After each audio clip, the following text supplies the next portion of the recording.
வசனத்தை நாம் யாவரும் வாசிப்போம். சங்கீதம் 34 சங்கீதம். கர்த்தரை நான் எக்காலத்திலும் ஸ்தோத்திரிப்பேன், அவர் துதி எப்பொழுதும் என் வாயில் இருக்கும். கர்த்தருக்குள் என் ஆத்துமா மேன்மை பாராட்டும், சிறுமைப்பட்டவர்கள் அதை கேட்டு மகிழ்வார்கள். என்னோடு கூட கர்த்தரை மகிமைப்படுத்த நம்ம ஒருமித்த நாமத்தை உயர்த்துவோமாக.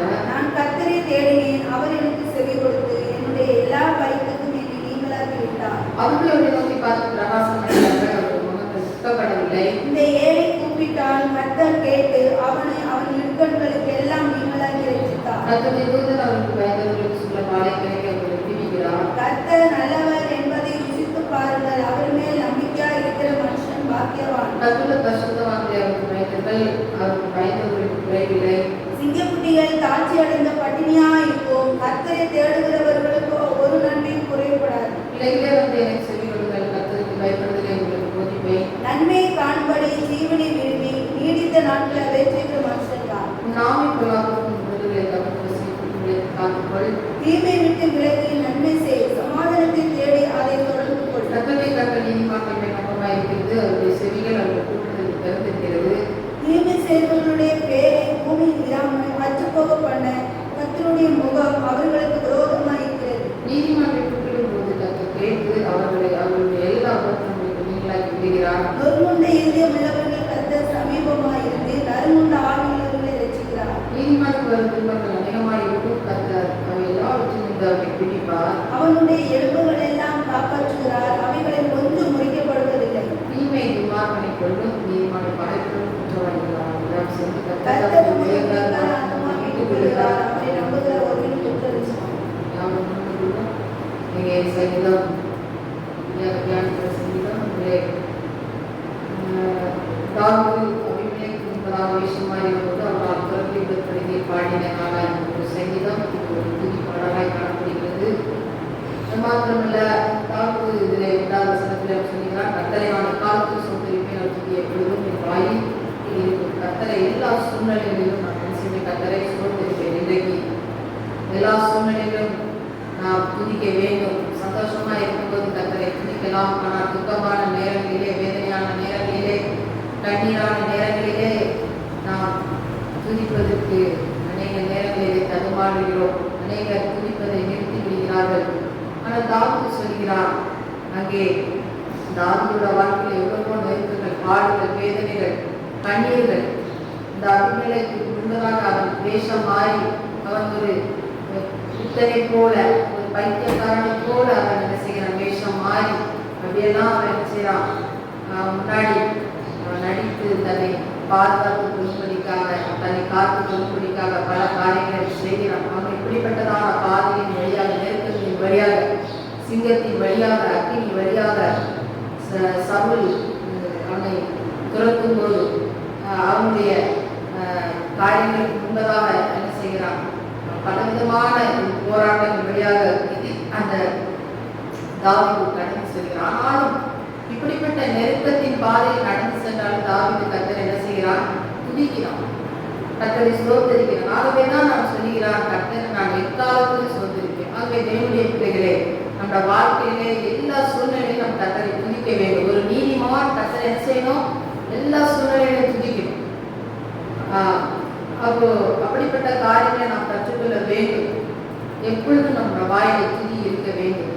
அநேகருக்கு ஆராதனைக்கு வரும்போது தான் துதி இருக்குது, வீட்டில் இருந்தால் என்ன இல்லை, துதி இல்லை, ஜபம் இல்லை. அநேகருக்கு ஞாயிற்றுக்கிழமை மாத்திரம் தான் துதி இருக்குது. இந்த 6 நாளும் ஆண்டவருக்கு நமக்கும் இடையே அநேக இடைவெளிகள் இருக்கிறது, துதியை மறந்து விடுகிறோம். அப்படிப்பட்ட வாழ்க்கையில ஒரு நீதிமான், கர்த்தரால் ரட்சிக்கப்பட்ட ஜனம், தெரிந்து எடுக்கப்பட்ட ஜனம் கர்த்தரை என்ன செய்யும், எல்லா சூழ்நிலைகளிலும் துதிக்க வேண்டும். நாம் துதிக்கும் போதுதான், கர்த்தரை ஸ்தோத்தரிக்கும் போதுதான் நமக்கு ஜெயம் கிடைக்கும்.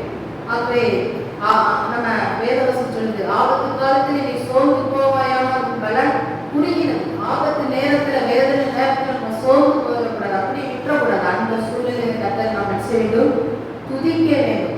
துதிக்கும் போது நம்ம வாழ்க்கையில ஜெயம் கிடைக்கிறது. மாத்திரமல்ல, 1வது வசனத்திலிருந்து 6வது வசனத்துல வரையிலும் சொல்லப்பட்டிருக்கிறது, எக்காலத்தில் கர்த்தரை துதிக்க வேண்டும் என்று சொல்லி அங்கே துதியை குறித்து தாவீது சொல்லி இருக்கிறார். மாத்திரமல்ல, 7வது வசனத்திலிருந்து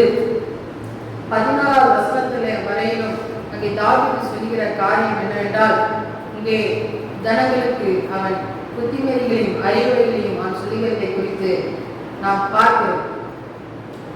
கர்த்தரை எப்படியெல்லாம் நம்ம துதிக்கணும், அவரை எப்படிலாம் ருசி பார்க்கணும் என்கிறத சொல்றோம். பிராக்டிக்கலா நம்ம நல்லவர் என்பதை கர்த்தரை சொல்வதை விட நம்ம அனுபவபூர்வமாக அதை நாம் ருசித்து எந்த அளவுக்கு அவர் நல்லவர், எந்த அளவுக்கு அவர் டேஸ்டானவர் என்கிறதை நாம் ருசி பார்த்தவர்களாய் அதை என்ன செய்ய வேண்டும், அதை சொல்ல வேண்டும், அவரை நினைவு கூற வேண்டும் என்று சொல்லி இங்கே தாவீது சொல்லுகிறார். மாத்திரமல்ல, சிங்கக்குட்டிகள் 10வது வசனத்திலே காய்ச்சலுக்கு பட்டினியாய் கர்த்தரை தேடிகளுக்கு ஒன்றையும் குறைவுபடாது.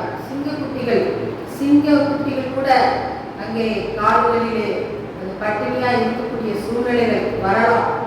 ஆனாலும் ஆண்டவர் தேவனை தேடுகிற பிள்ளைகளுக்கு ஒரு நன்மையும் குறைவில்லாத பாதுகாப்பார். அதுபோல சிங்கத்தை போல பராக்கிரமசாலியான மனிதர்கள் கூட பட்டினியா இருக்கலாம். பராக்கிரமசாலியா இருக்கிற மனிதர்கள் கூட இன்றைக்கு என்ன செய்யலாம், பட்டினியா இருக்கலாம். ஆனா கர்த்தரை தேடுகிற பிள்ளைகளுக்கு ஒரு நன்மையும் குறைபடாது. கர்த்தரை தேடும்.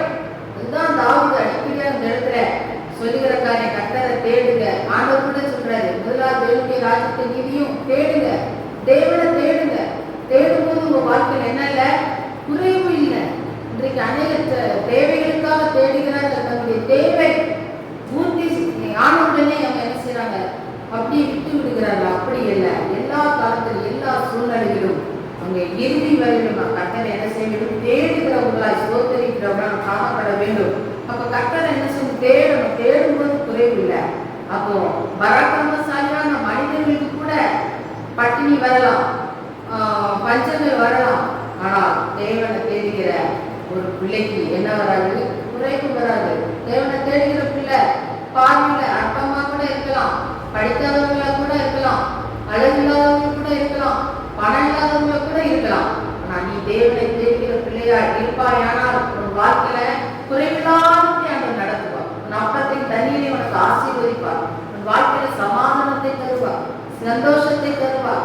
அங்கே வேதனைகளும் சூழ்நிலைகளும் குறைவுகளும் வருவது போல இருந்தாலும் அதெல்லாம் மாற்றி உனக்கு நிறைவாக ஆண்டவர் என்ன செய்வார், நடத்துகிற தேவனாய் இருக்கிறார். ஆகவே அப்படிப்பட்ட காரியங்களை நாம் என்ன செய்ய வேண்டும், கர்த்தரை நாம் தேட வேண்டும். ஆகவே தாவீது இப்படிப்பட்ட நல்ல அறிவுரைகளை நல்ல புத்திமதிகளை சொல்லுகிறதை குறித்து நாம் பார்க்கிறோம்.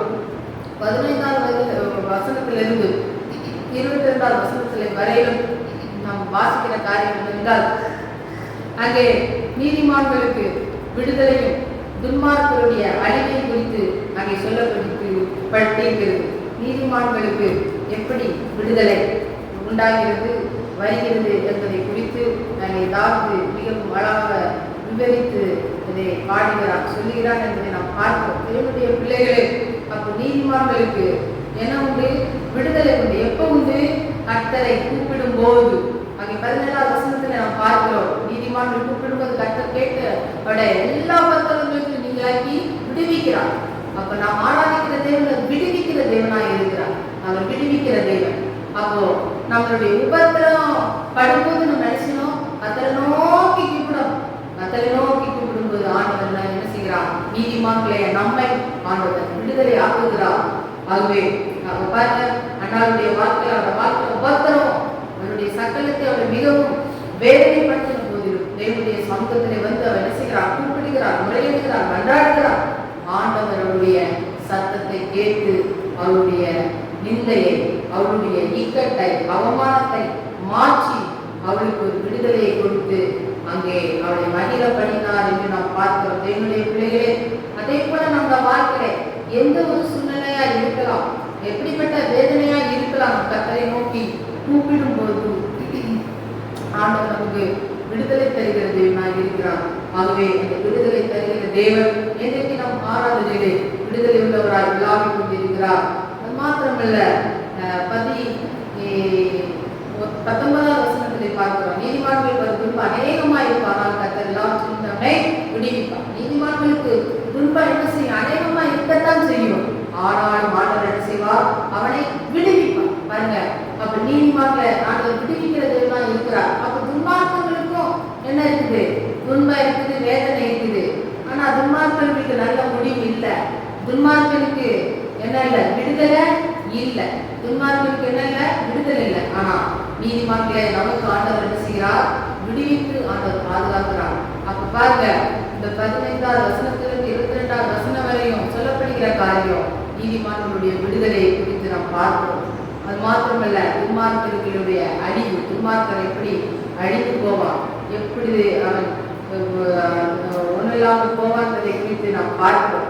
தேவனுடைய பிள்ளைகளே, அப்போ 14வது வசனத்துல பார்க்கிறோம், தீமை செய்தியுடைய பெயரை பூமியில் இல்லாமல் அற்றுப்போகப்பட்ட கர்த்தருடைய முகம் ரோதமா இருக்கிறது. பாருங்க, துன்மார்க்கருக்கு மேல கர்த்தருடைய முகம் அங்கே கோபமுள்ளதா இருக்கிறது. ஆகவே நாம் பார்க்கும்படியாக கர்த்தரை நாம் எப்பொழுதும் என்ன செய்ய வேண்டும்? துதிக்க வேண்டும். அங்கே தாவீது நமக்கு சொன்ன நல்ல வார்த்தைகளை நாம் நினைத்து கர்த்தரை ஸ்தோத்திரிக்க வேண்டும். ஆகவே இந்த சங்கீதமானது ஒரு துதி பாடலாய் இருக்கிறது. இது ஒரு பாடலின் வடிவமாய் இருக்கிறது. கர்த்தராமே வார்த்தைகளை ஆசீர்வதிக்கிறார். 24 10ஆம் வசனத்தை இந்த காலை ஞானத்திலிருந்து நாம் எடுத்துக்கொள்வோம். வாசிகள் சங்கீதம்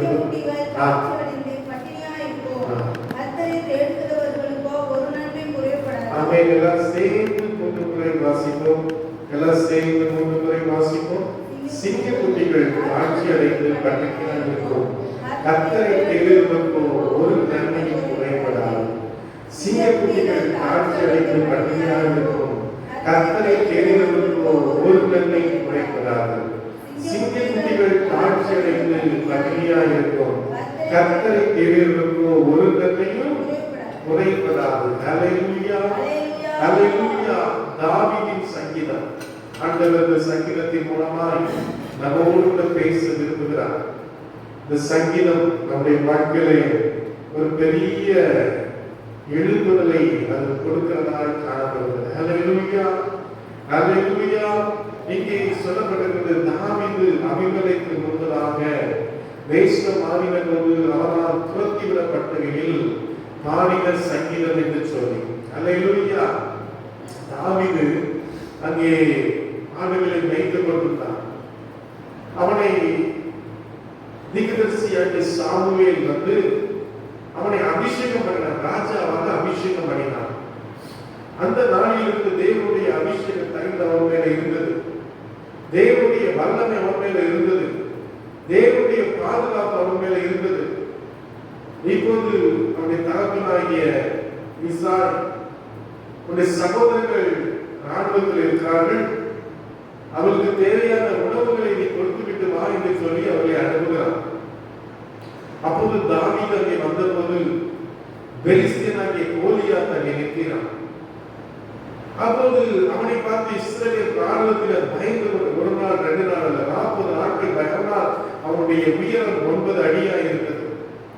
அவனுடைய சரீரம் மிகவும் பலமுள்ளதாக இருந்தது. அவன் சொன்னான், என்னோடு கூட ஒருவருக்கு ஒருவனாய் வந்து யுத்தம் பண்ணுவேன்.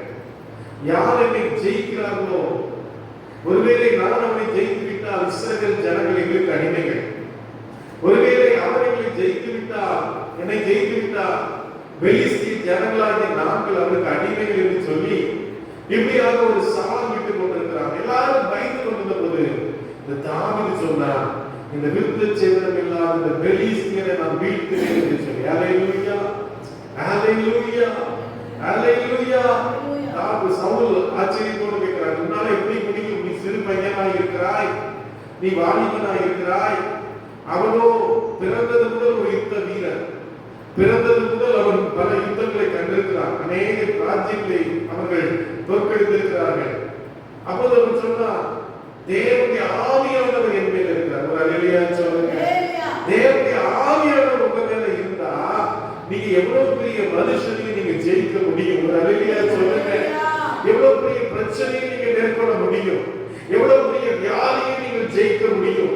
எவ்வளவு பெரிய தோல்வியை ஜெயமாய் மாற்ற முடியும். எல்லாம் வாயில திறந்த கர்த்தரை ஸ்தோத்திரம் பண்ணுங்க. ஹல்லேலூயா, ஹல்லேலூயா. அதான் இயேசு கிறிஸ்து சொன்னார், கர்த்தருடைய ஆவியானவர் என் மேல் இருக்கிறார், தரித்திரருக்கு சுவிசேஷத்தை அறிவிக்கும்படி என்னை அபிஷேகம் பண்ணினார். ஒரு அல்லேலூயா சொல்லுங்க.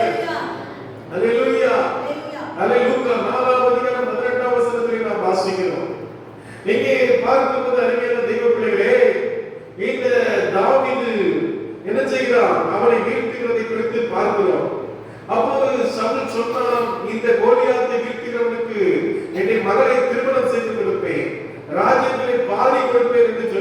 சொன்னான். ஆனால் அந்த வார்த்தைகள் எல்லாம் பொய் வார்த்தைகளாய் மாறிவிட்டன. அவன் ராஜ்யத்திலே பாதியை கொடுக்கவில்லை. அவன் மகளாகிய பிரைஸ்தலா மீகாலை திருமணம் பண்ணி கொடுத்தான். ஆனால் அந்த இரவே தன்னுடைய மனைவியை விட்டு ஓட வேண்டிய சூழ்நிலை. அவளை வேறொருவனுக்கு திருமணம் பண்ணி கொடுக்கிறான். இறுதியாக போராட்டங்கள். அவனை துரத்துகிறான், அவனை கொலை செய்யபடியாய் எத்தனிக்கிறான், அவனை பிடிக்கும்படியாய் ஆட்களை ஏவி விடுகிறான். அவனோடு கூட யார் உறவு வைத்திருக்கிறார்கள் அவரையெல்லாம் அவன் கொலை செய்கிறான். இப்படிப்பட்ட சூழ்நிலையிலே வாசிங்கள் 1 சாமுவேல் புத்தகம் 27ஆம் அதிகாரத்திலே வாசிகள் பார்க்கலாம். Praise the Lord. அங்கே 1ஆம் வசனத்திலிருந்து வாசிங்க பார்க்கலாம். Praise the Lord.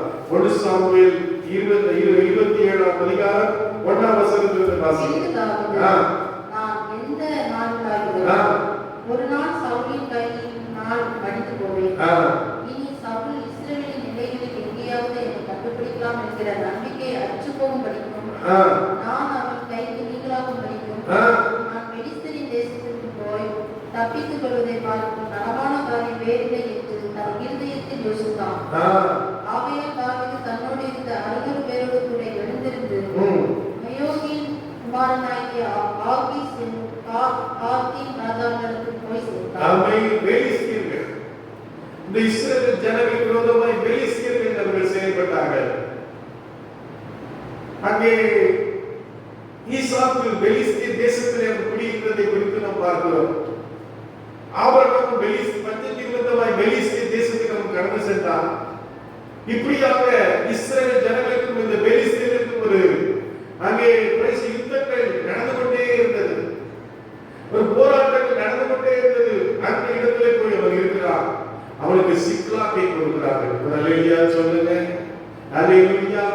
தாவீது சிக்லாக்கிலே அவன் இருந்து கொண்டிருக்கும் போது அவனுக்கு விரோதமாய் பிரைஸ் தி லார்ட் அமலேக்கியர் வந்து சிக்லாக்கை தீ வைத்து அவனுக்கு இருந்த எல்லா உடைமைகள், மனைவி, பிள்ளைகள், குடும்பங்கள், அங்கிருந்த கிட்டத்தட்ட 400 பேருக்கும் அதிகமான ஜனங்கள் உடைய எல்லா காரியங்களையும் அவர்கள் சிறை பிடித்துக் கொண்டு போய்விட்டார்கள். அல்லேலூயா.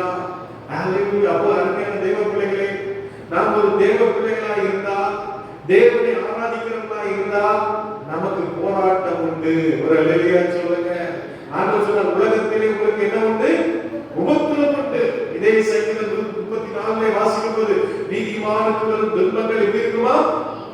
அநேகமா இருக்குமா? 1 2 அல்ல. டெய்லி துன்பம், டெய்லி பாடு, டெய்லி கஷ்டம். ஆண்டவரே போதும், ஆண்டவரே இந்த உலக வாழ்க்கை போதும் அப்பா. இந்த உலகத்திலே நான் வாழ்வதை விட செத்து விடலாம் அப்பா. எனக்கு இருக்கிற வியாதி என்னாலே தாங்க முடியவில்லை. எனக்கு இருக்கிற கடன் பிரச்சனை எனக்கு தாங்க முடியவில்லை. பிள்ளைகளால் வரும் ஏளனங்கள், பிள்ளைகளால் வரும் பிரச்சனைகள் எனக்கு தாங்க முடியவில்லை. ஓ, என் உடல் உபாதைகள் எனக்கு தாங்க முடியவில்லை. எனக்கு இருக்கிற அவமானங்கள் எனக்கு தாங்க முடியவில்லை என்று சொல்லி நான் வேதனையோடு கூட இருக்கலாம். ஒரு அல்லேலூயா சொல்லுங்க. ஓ பிசாசு, தேவன் சொல்லுகிறது உங்களுக்கு எதிராளியாகிய பிசாசானவன் எவனை விழுகலாமோ என்று செய்கிறான் சொல்லுங்க. வெற்றிக்கிறார் சிங்கத்தை போல வருகிறான். உங்களை அழிக்கும்படியாக உங்களுக்கு ஒரு எதிரி இருக்கிறார். உங்களை வீழ்த்தும்படியாக ஒரு சத்துரு இருக்கிறார். அவன் என்ன செய்கிறான்? உங்களை பிடிக்கும்படியாக வருகிறான். இங்கே தாவீது என்ன செய்கிறான்?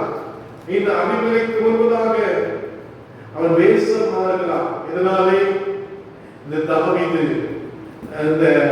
இந்த பெலிஸ்திய ராஜா தன்னை கண்டுபிடித்து விடுவான், தன்னை கொலை செய்து விடுவான் என்று பயந்து ஒரு பைத்தியக்காரனை போல தன்னை காண்பித்துக் கொள்கிறான். அநேக வேலைகளிலே நம்மை பார்த்து கூட அநேகர் சொல்லுகிறார், நீ பைத்தியக்காரன், நீ பைத்தியக்காரி, ஆண்டவர் ஆண்டவர் என்று போகிறார். உன் வாழ்க்கையில ஒரு நன்மை கூட வரலையே, ஒரு ஆசீர்வாதம் கூட வரலையே, எல்லாம் கதையில்லாமல் இருக்கிறது என்று சொல்லி நம்மை பரிகாசம் பண்ணலாம், நம்மை நிந்திக்கலாம். ஒரு பைத்தியக்காரனை போல மாறுகிறார். ஒரு அல்லேலூயா சொல்லுங்க.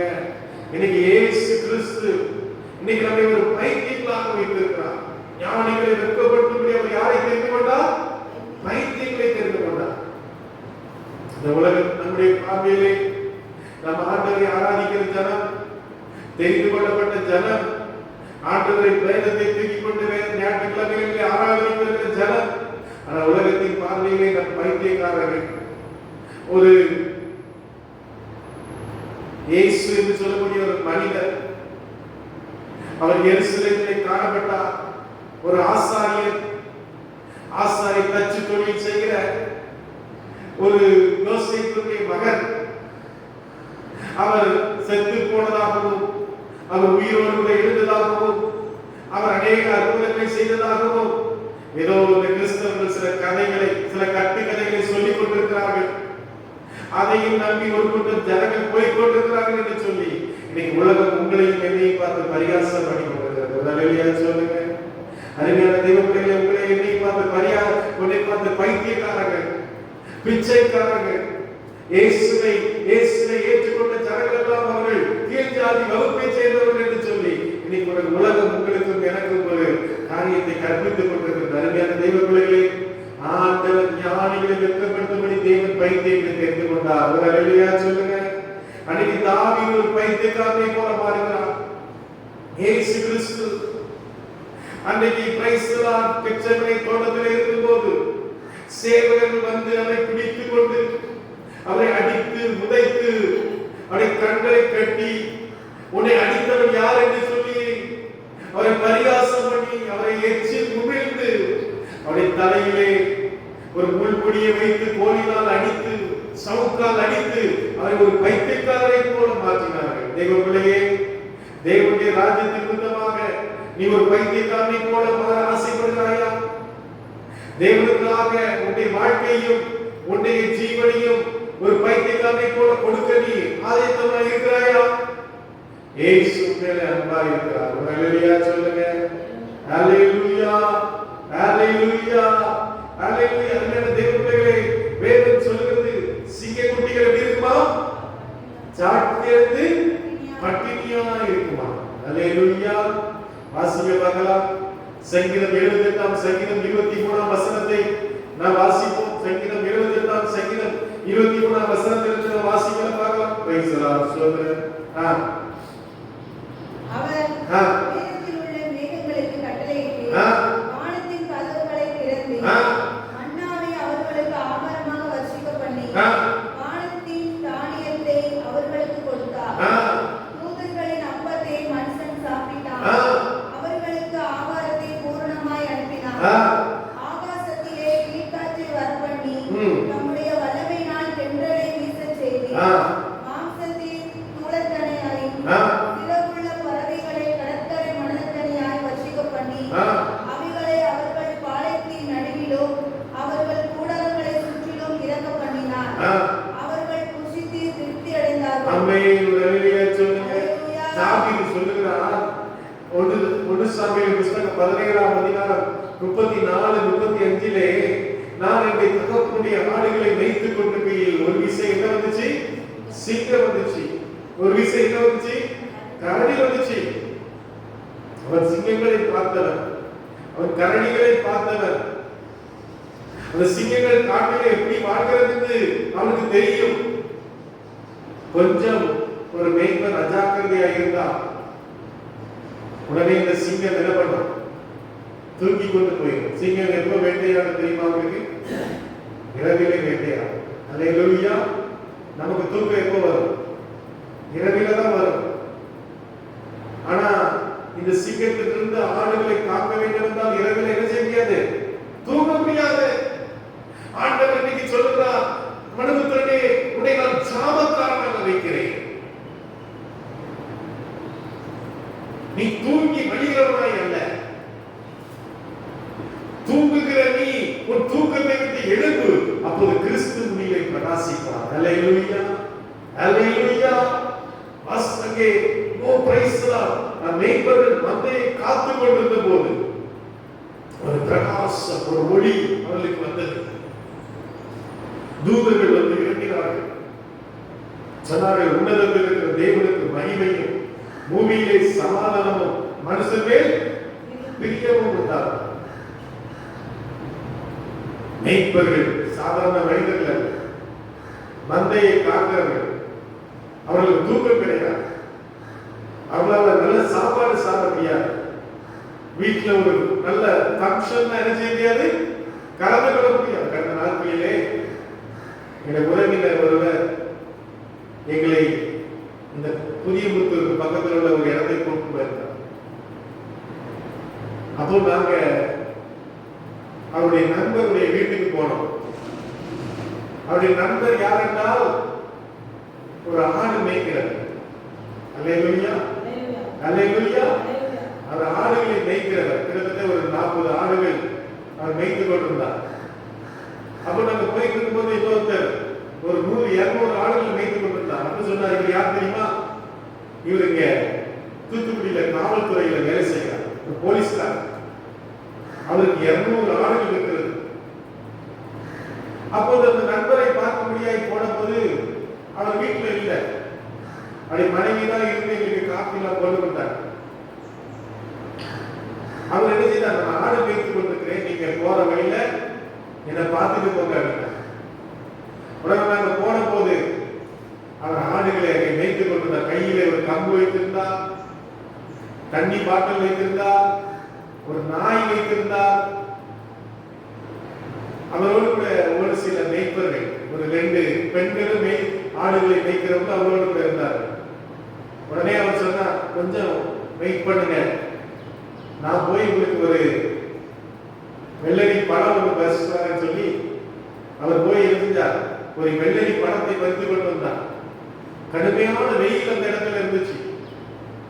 ஆனால் கூட அந்த ஆடுகளை மேய்க்க வேண்டும் என்பதற்காக அவர் நினைச்சார்.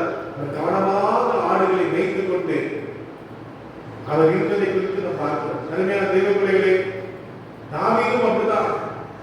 அவன் ஆடுகளை மேய்த்துக் கொண்டிருந்தான்.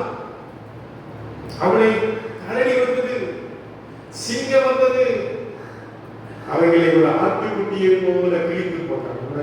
சொல்லுங்க, ஆட்டுடைய நல்ல இருந்துச்சு. இன்னைக்கு உங்களுடைய வாழ்க்கையில சிங்கம் போல பிசாசு, கரடி போல பிசாசு, கரடி போல வியாதிகள், சிங்கம் போல உங்களுடைய வாழ்க்கையில போராட்டங்கள், பிரச்சனைகள், பாடுகள் வந்தாலும் ஆண்டுடைய பலத்தினாலே ஒவ்வொரு நாளும் நீங்கள் ஜெயித்து முன்னேறி கடந்து செல்வீர்கள். எல்லா காரியங்களை கர்த்தரை ஸ்தோத்திரம் பண்ணுங்க. உங்களுடைய வாழ்க்கையிலே எத்தனை போராட்டங்கள், எத்தனை பிரச்சனைகள் வந்தாலும் ஆண்டவர் உங்களுக்கு அதை மேற்கொள்ளக்கூடிய, அதை ஜெயிக்கக்கூடிய, அதை கடந்து செல்லக்கூடிய ஒரு பலத்தை, ஒரு சத்துவத்தை, ஒரு பரலோக வல்லமையை தேவன் கொடுத்து பலத்தின் மேலே பலனடைந்து அவர் சீயோனிலே தேவ சந்நிதியில் காணப்படும் வரைக்கும் தேவனுடைய தாங்கி ஏந்தி சுமந்து தப்புவித்து வழிநடத்துகிறதா இருக்கிறார். அல்லேலூயா, அல்லேலூயா. சிங்கங்கள் பட்டினி கிடந்தது, ஆனால் தேவன் தம்முடைய ஜனத்துக்கு மன்னாவை கொடுத்தார். 3 நாட்கள் இஸ்ரவேல் ஜனங்கள் உட்கார்ந்து ஆண்டவருடைய வார்த்தையை கேட்டுக் கொண்டிருந்தார்கள். 3 நாட்கள் முடிந்து அவர்கள் கடந்து செல்லும் போது சீசர்கள் சொன்னார்கள், ஆண்டவரே, இவர்கள் சாப்பிடாமல் போனால் வழியிலே சோர்ந்து போவார்களே, வழியிலே மயங்கி விடுவார்களே, நீ ஏதாவது அவர்களுக்கு செய்யும் என்று சொன்னபோது ஆண்டவர் கேட்டார், உங்களிடத்திலே என்ன இருக்கிறது?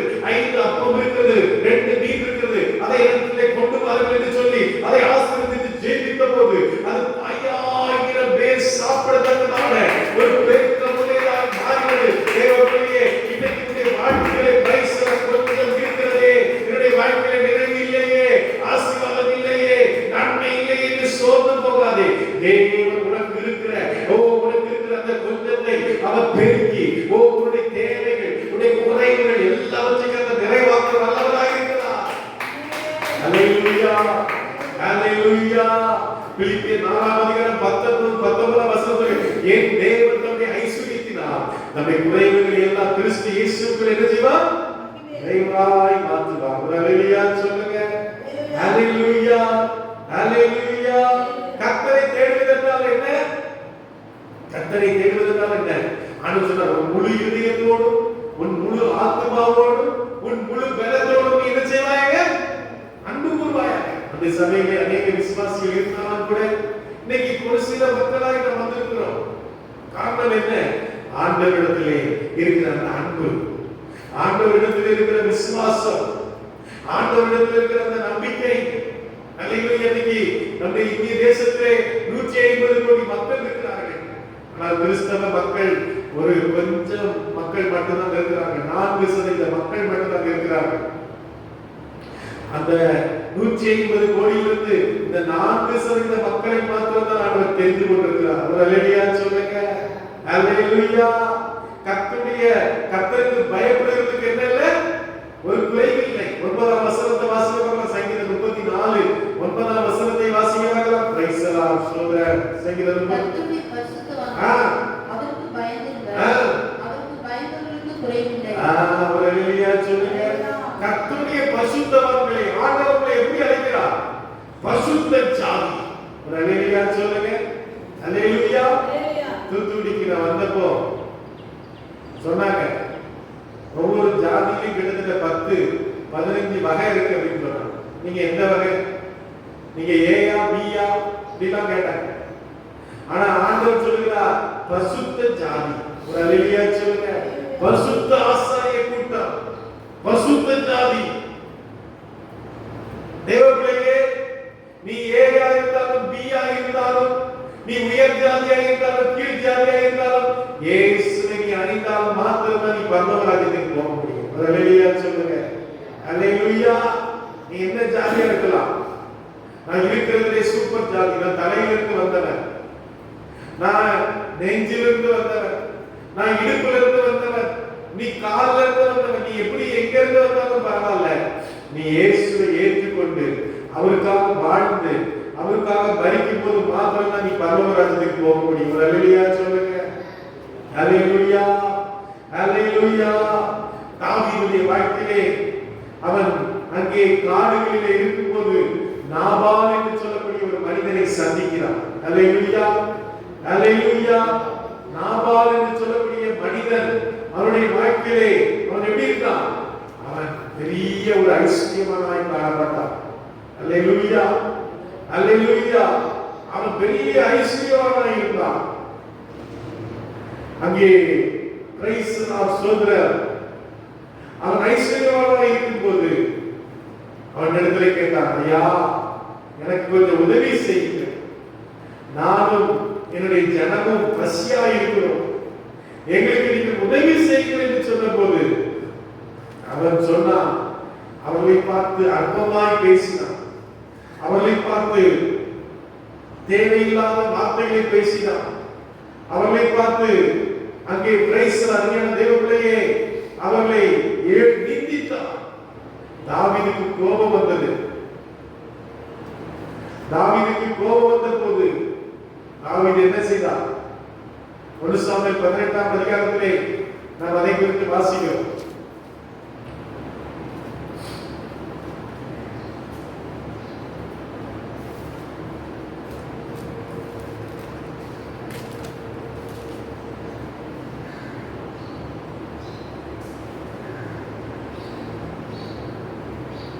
அவனை குறித்து பலவிதமான வார்த்தைகளை அங்கே சொன்னார்கள்.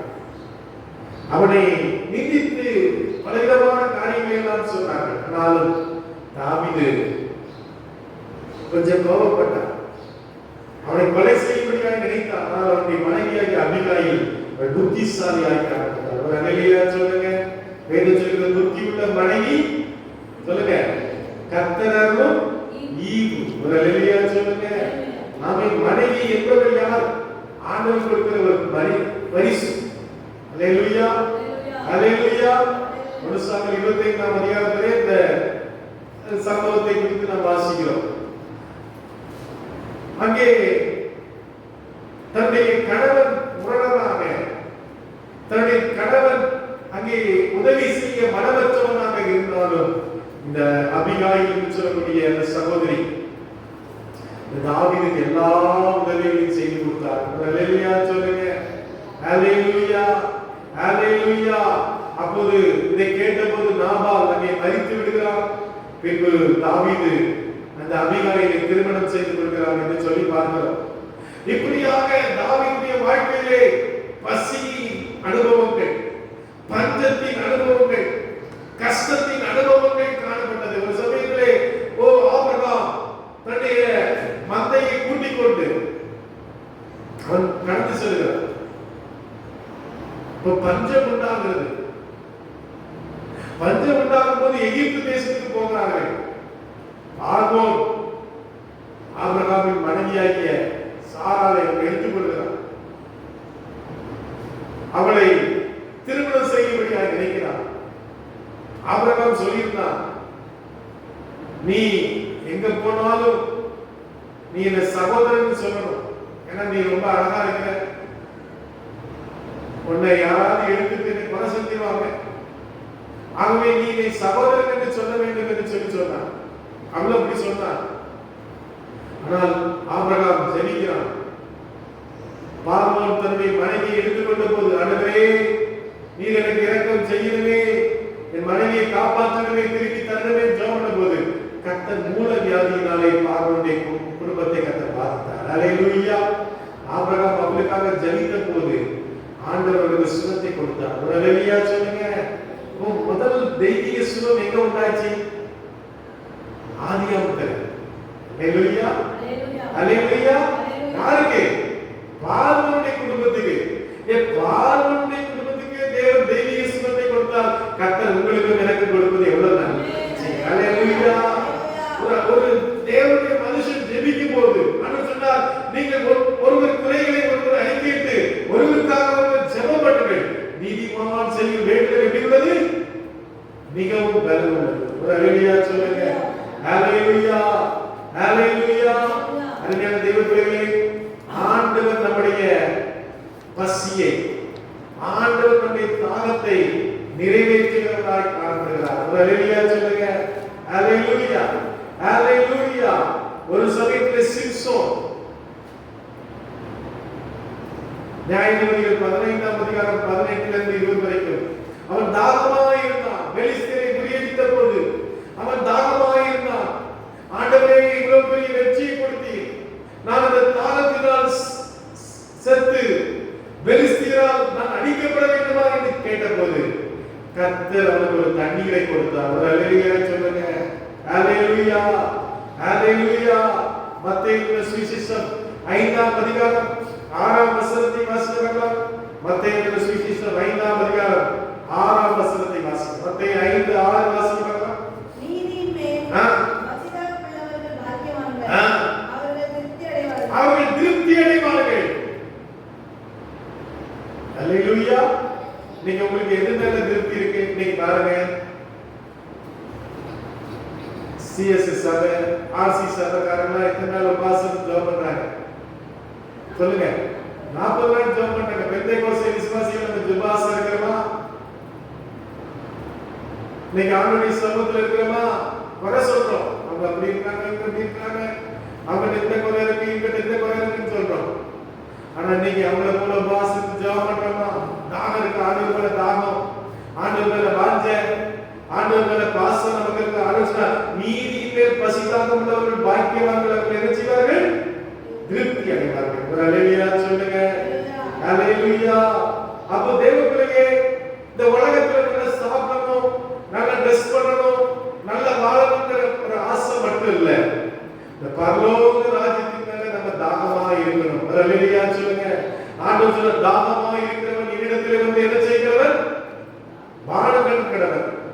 இது உங்களுக்காக சிந்தப்படுகிற இந்த இரத்தமா இருக்கிறது, இது உங்களுக்காக பிற்கப்படுகிற சரீரமா இருக்கிறது என்று சொல்லி இயேசு கிறிஸ்து அன்னைக்கு அவருடைய சரீரத்தையும் அவருடைய இரத்தத்தையும் நமக்காய் கொடுத்தார். ஒரு அல்லேலூயா சொல்லுங்க. ஓ பிரைஸ். இந்த அப்பத்தை புசித்து இந்த இரத்தத்திலே பாடுபடுகிறவர்களுக்கு நித்திய ஜீவனை நான் கொடுப்பேன் என்று சொல்லி சொன்னார். ஒரு அல்லேலூயா சொல்லுங்க. அல்லேலூயா. சங்கீதம் 42 1ஆம் 2ஆம் வசனத்தை வாசிக்கலாம். சங்கீதத்தின் புத்தகம் 42ஆம் அதிகாரம் 1ஆம் 2ஆம் வசனத்தை வாசிக்கலாம். தேவனே நாத்துமாவை வாஞ்சத்து கதறுகிறது. மான்கள் எப்படி வாஞ்சத்து கதறுகிறதோ, மான்கள் எப்படி தண்ணீர் மேலே வாஞ்சா இருக்கிறதோ, ஆண்டவரே என் ஆத்துமா மேல எப்படி இருக்கிறது? தாகமா இருக்கிறது. அதுக்கான தெய்வமே தாவீது காட்டில் இருந்தா கூட ஆண்டவரை துதிக்கிறவனா, ஒரு வார்த்தையை கருவி வாசித்து ஆண்டவரை துதிக்கிறவனா, ஆராதிக்கிறவனா இருந்தா.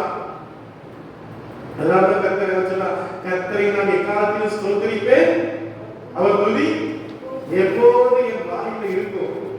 இன்னைக்கு என்ன இருக்குது? ஐயோ எனக்கு அது இல்லையே, எனக்கு அந்த ட்ரெஸ் இல்லையே, அந்த நகை இல்லையே, அந்த அந்த இடம் இல்லையே, அந்த சொத்து இல்லையே, எப்படி நம்ம வேதனைப்பட்டு கொண்டிருக்கிறோம். எனக்கு ஆண்டவர் மேல இன்னும் வாஞ்சை இல்லையே, ஆண்டவரை இன்னும் துதிக்க முடியாம நாம் இருக்கிறேனே, வேதத்தை என்னால வாசிக்க முடியலையே, ஆலயத்துக்கு ஒழுங்கா போக முடியலையே, ஆண்டவரை இன்னும் தேட முடியலையேங்கிற ஒரு வார்த்தை இருக்குமானால் ஆண்டவர் நம்மை திருப்தியாக்கிறதா இருக்கிறார். ஒரு அல்லேலூயா சொல்லுங்க.